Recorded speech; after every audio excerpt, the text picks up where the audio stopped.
Hello girls, मैं हूं doctor Shweta व्यास, सहायक आचार्य गृह विज्ञान विभाग, राजकीय मीरा कन्या महाविद्यालय उदयपुर आज। और आज हम पढ़ेंगे खाद्य स्वच्छता। अभी तक हम पढ़ रहे थे कि हेल्थ क्या है, हाइजीन क्या है, लेकिन अब हम इसको फूड की तरफ ले जाते हैं कि हम जो कुछ भी बनाते हैं, खाते हैं, तो उसके अंदर अगर हम स्वच्छता का ध्यान नहीं रखते हैं तो किस तरह से वो हमारी हेल्थ को इफ़ेक्ट करता है, और जो कंटामिनेंट्स हैं वो किस तरह से हमारी हेल्थ को क्या क्या नुकसान पहुंचा सकता है। तो इसके लिए हम देख सकते हैं कि 4 नियम हैं, 4 चीज़ें हैं जो कि अफेक्ट करती है और जो हमें पता भी नहीं चलती। जैसे इसमें कच्चे खाद्य पदार्थ हैं जिनके अंदर कंटामिनेशन है, यानी कि प्रदूषण का प्रभाव है, संदूषण का प्रभाव है। इसमें मांस, अंडा, मछली, समुद्री भोजन, कच्चे फल, सब्जियां, ये सारी चीज़ें आती है, दूध, ये सब चीज़ें हैं जिनमें कि रोगाणु बहुत जल्दी से डेवलप होने लग जाते हैं, बहुत जल्दी उसके अंदर कंटामिनेट हो जाता है वो। और अगर हम उसका ठीक ढंग से भंडारण नहीं करते और कुकिंग नहीं करते, ढंग से उसको नहीं रखते हैं, तो वो और जगह भी फैलता भी है और हमारे शरीर में भी जा सकता है। तो हम जो अगर सोचते हैं कि सिर्फ बाहर का खाना खाने से ही हमें कंटामिनेशन हो सकता है या फूड पॉइजनिंग हो सकता है, तो ऐसा नहीं है। ऐसा किचन से भी हो सकता है, जो हमारे घर की किचन है। तो ये सारे जो कच्चे खाद्य पदार्थ हैं उनसे रोगाणुओं का किचन की सतह पर आ जाता है। अगर आप कच्चे सब्जी ला के सीधे किचन के टॉप पे रख देते हैं, या फिर खाना बनाते समय बीच बीच में कच्ची सब्जियों के हाथ लगाते हैं, या मांस, अंडा, मछली, ये सब जो कच्चे भोजन होते हैं उनके हाथ लगाते हैं, और तो वो दूसरे भोजन में भी उसका स्थानांतरण हो जाता है। कभी कभी हम उसको अंडर कुक करते हैं, ठीक से कुकिंग नहीं करते हैं और उसको थोड़ा कच्चा रख लेते हैं, तभी भी ऐसा हो जाता है।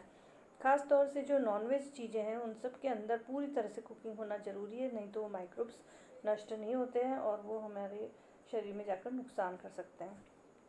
हमें लगता है कि ये छोटी सी चीज़ है, लेकिन ऐसा नहीं है। हम समस्या की गंभीरता को देखें तो दूषित भोजन और पानी की वजह से सबसे ज़्यादा फैलने वाली बीमारियों में डायरिया, सांस की बीमारी और अन्य सामान्य संक्रामक रोग शामिल हैं। कुल बीमारियों में देखिए कि इनकी हिस्सेदारी कितनी ज़्यादा है, 79.4%, यानी कि 80% के लगभग हो गई। ज़्यादा से ज़्यादा जो जितनी भी बीमारियां होती है उसमें सबसे ज़्यादा बीमारियां इन्हीं की वजह से होती है। और इसके अलावा कुपोषण के कारण होने वाले रोगों की भागीदारी 17.3% है। यानी आप देखिए कि मैक्सिमम बीमारियां तो यही हैं जिनको कि टाला जा सकता था। सिर्फ मतलब 2-3% ऐसी बीमारियां हैं जो कि हार्ट डिजीज़ और ऐसी बड़ी बड़ी बीमारियां जो कहलाती हैं, जिनसे कि लोग ज़्यादा घबराते हैं, लेकिन ये छोटी छोटी बीमारियां हैं जो ये काफ़ी नुकसान कर जाती हैं। अब इनके कारण क्या हो सकते हैं? कई सारी माइक्रोब्स यानी कि रोगाणु हैं जो कि विषाक्त भोजन के मुख्य कारण हैं। अब विषाक्त भोजन क्या है? जिसके अंदर इनका टॉक्सिन फैल गया है। जो भी आपके रोगाणु हैं वो जब आपका फूड को कंज्यूम करते हैं तो वो बदले में अपना वेस्ट प्रोडक्ट उसके अंदर निकाल देते हैं और वो फूड के अंदर रह जाता है। तो वो सब जो टॉक्सिन है वो हमारे खाने को विषाक्त बना देते हैं, खाने की कंसिस्टेंसी बदल देते हैं। तो इनमें मुख्य हैं जैसे कैम्पिलोबैक्टर है, साल्मोनेला है, लिस्टेरिया, ई कोलाई और नोरोवायरस। ये सबसे ज़्यादा देखने में आते हैं। आप इनको अलग अलग भी हम बाद में पढ़ेंगे कि हर एक का क्या क्या इफ़ेक्ट है, लेकिन एक बार के लिए मैं आपको शॉर्ट में बता रही हूँ कि ये सबसे ज़्यादा पॉपुलर है, मतलब सबसे ज़्यादा एक्चुअली ख़तरनाक हैं, जिनकी वजह से सबसे ज़्यादा बीमारियाँ फैलती है। इसके सामान्य कारक हैं जैसे कि कच्चा भोजन, पहला है कच्चा भोजन या अल्प का भोजन, विशेष रूप से नॉनवेज, जैसे कि मैंने आपको बताया पोल्ट्री, पोर्क, बर्गर, सॉसेज और कबाब। नॉनवेज को पकाने में काफ़ी समय लगता है, काफ़ी टेम्परेचर लगता है, और कभी कभी ऐसा होता है कि खूब सारे मसाले डाल देने की वजह से पता नहीं चलता। और आप बाहर से भी लेते हैं या घर में भी अगर बनाते हैं और बल्क में खाना बन रहा है तो कभी कभी ऐसा हो जाता है कि वो कच्चा रह जाता है और उसमें रोगाणु आ जाते हैं। दूसरा, ऐसा भोजन जो कि आउट ऑफ डेट है या सही ढंग से रेफ्रिजरेट नहीं किया गया है, जिनके लिए जैसे ब्रेड है या केक्स हैं, या और भी जैसे कैंड चीज़ें आती है कई सारी, जिनको कि हमेशा फ्रीज़र में रखने की ज़रूरत होती है, लेकिन जैसे लाइट चली गई है, पावर कट हो गया है और फिर भी उन्होंने सेल ऑफ कर दिया, बीच में से पावर कट हुआ था, अब वो वापस से उसके अंदर रोगाणु डेवलप हो गए, वापस ठंडा कर दिया, अब आपको पता नहीं चलेगा, जूसेस वगैरह इस तरह की चीज़ों में। ठीक है। फिर ऐसा भोजन खाना जो कि किसी दस्त या उल्टी के मरीज ने छुआ हो, या एक दूषित भोजन जो दूसरे साफ वाले अच्छे वाले भोजन में मिक्स कर दिया गया है, गलती से हो गया है, चम्मच से हो गया है, किसी भी वजह से हो गया है, तो वो रोगाणु दूसरे खाद्य पदार्थों में फैल गया है और फिर उसके बाद में आपको उसने ग्रसित कर दिया है। फिर है लक्षण, कैसे देखेंगे कि ये दूषित खाने की वजह से हुआ है। तो 1 से 36 घंटे में लक्षण दिखने शुरू हो सकते हैं। कभी कभी तुरंत आपको 1 घंटे के अंदर पता चल जाता है कि आपने ख़राब खाना खाया है, और कभी कभी 1, 2, 3 दिन भी लग जाते हैं। आपको इनमें से एक से अधिक का अनुभव हो सकता है, जैसे कि जी मिचलाना, उल्टी, दस्त, या फिर पेट में दर्द, ऐंठन, भूख में कमी, आपको गैस जैसा लगता रहेगा, टेम्परेचर हो सकता है यानी बुखार हो सकता है, मांसपेशियों में दर्द हो सकता है, और अचानक ठंड लगना। तो इसके लिए अब आप इसको कैसे रोका जा सकता है, साधारण उपाय बताती हूँ कि अपने हाथों को साबुन और पानी के साथ नियमित रूप से धोना, जो मैंने आपको पिछले स्लाइड में, पिछले लेक्चर में भी बताया था कि कितना ज़रूरी है। विशेष रूप से शौचालय का उपयोग करने के बाद, खाने की तैयारी के पहले और खाना खाने के बाद। ये सब चीज़ें खाने से रिलेटेड है, इसलिए इस समय विशेष ध्यान रखें।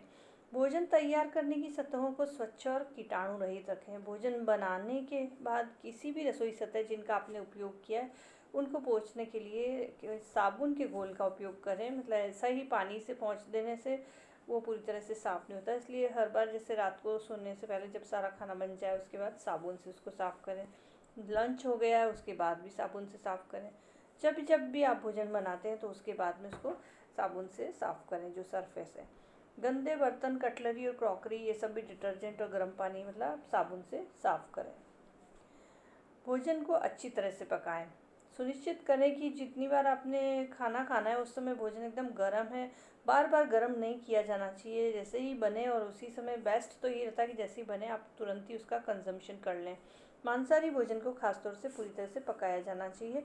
कहीं से भी उसमें रॉड या तीखा चाकू वगैरह घुसा के देखें और अंदर से पिंक दिखाई दे रहा है, इसका मतलब वो नहीं पका है। फिर जो भी भोजन है उसको ठंडा करें, ढकें और पकाए गए भोजन को 1 घंटे के भीतर रेफ्रिजरेट करें अगर आपको नहीं खाना है अभी तो। ताज़ा भोजन को रेफ्रिजरेट करने के लिए पैकेजिंग दिशा निर्देश का पालन करें, और जब तक उसकी लास्ट डेट है उसके पहले पहले ही उसको खा लें। क्रॉस कंटामिनेशन से बचें, ये बहुत ही इम्पॉर्टेंट है। जब भी आप कच्ची सब्जियां जमा रहे हैं, धो रहे हैं, तो उसके बाद में अपने हाथ साबुन से धोएं और उसके बाद ही खाना बनाएं। अपने रसोई घर में कच्चे भोजन को पकाए भोजन से दूर रखें। अलग अलग बर्तन रखें और चॉपिंग बोर्ड का उपयोग कर तैयार करना चाहिए।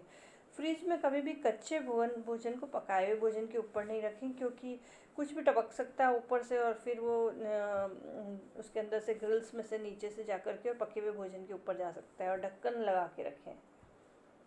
तो इससे आपको पता चलता है, अब ये पूरा अगर आप इसका जिस्ट देख लें तो 5 चीज़ें ऐसी हैं जिनका ध्यान रखा जाना चाहिए जिससे आपका भोजन सुरक्षित रहेगा। उपयुक्त अवधि तक ताज़ा उपयुक्त तापमान पर भोजन पकाएं।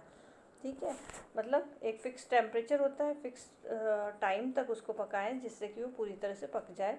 कच्चे और पके खाद्य पदार्थ को अलग करें। खाद्य पदार्थों को रोगाणुओं से दूषित होने से बचाएं। खाद्य पदार्थों का भंडारण सही तापमान पर रखें। सुरक्षित पानी एवं साफ बर्तनों का प्रयोग करें। तो ये 5 चीज़ों का अगर आप ध्यान रखेंगे तो आपका भोजन जो है दूषित नहीं होगा और बचा रहेगा। ठीक है, धन्यवाद।